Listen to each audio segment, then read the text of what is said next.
Hi, welcome to Science Stories through Indian Art with Rohini. The art in focus this week is Warli art from North Sahyadri ranges of Maharashtra, India. It is supposed to have originated in 10th century AD and it uses simple geometric patterns to represent everyday life. The geometric pattern circle is inspired from the moon and the sun. The triangle is inspired from the mountains and the conical trees, and square is thought to be a human addition representing a piece of land or a sacred place. Mittu came to mom and said, "Mom, I have to do a family tree. How big do you think should the tree be to accommodate all the members of our family?" Mom said, "Drawing a tree would be very difficult. Let us try representing the family history in another way." "What other way can be there to represent a family history?" Mittu said. Mom said, "Well, there are trees, like you already know. You can use charts, diagrams, or you can use a pedigree." "Pedigree? What is a pedigree?" asked Mittu, curious. Mom said, "Pedigree is like a crane's foot. It is a representation of family history using squares and circles." Squares and circles? How do we talk about the family members using squares and circles? Well, square represents a male, circle represents a female, and a horizontal line between the male and the female represents marriage, and a vertical line from the married couple represents their children. Wow, interesting.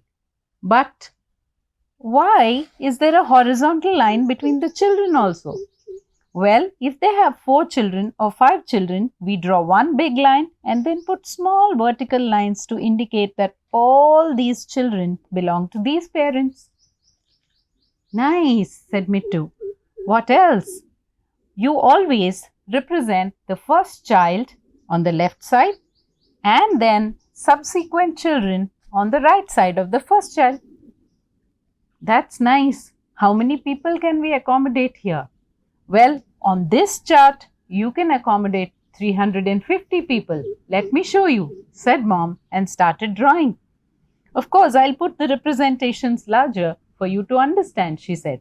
Then she began with Mittu, who looked at Mom like this. And then she drew herself and Dad. The horizontal line indicated a marriage, and then their child, the vertical line leading to Mittu. And then she drew her sister on the left side and her parents above them. And then she told Mittu, "Your aunt has 2 children, a boy and a girl, and they are represented this way. And the boy married another girl and they have a child, the bunny, your first cousin once removed." "What is first cousin once removed?" asked Mittu. "Well, your first cousin's child is your first cousin once removed." "But I thought first cousin once removed always meant grandma's sister's children." "Yeah, that is also first cousin once removed. But in our tree, your first cousin's child is also first cousin once removed," Mom said. "Oh, let me do Dad's part of the tree," said Mittu and continued the drawing. Dad was the first child, and then on the right, he drew the second child, Dad's sister, and then he represented his grandparents above. And then he drew his uncle and his first cousin, and Mom added 2 lines between the uncle and the aunt. "Why are there 2 lines there? Here it's only a single line," asked Mittu. "Well, your dad's sister, that is your paternal aunt, married her cousin, and when you marry within the family, we put 2 lines to indicate that she married her relative." "Wow, this seems interesting. Maybe I can go on for 6 or 7 generations if I just use the boxes and the squares and the circles, said Mittu. Yeah, that is one way of collecting family history. And you know what? This method is very popular to understand how traits are inherited from parents to the children. That's exciting. I'll have a family history ready and also history about my attached earlobes, said Mittu. Mom smiled and left to do her work while Mittu continued the pedigree chart. The end. Thank you for listening.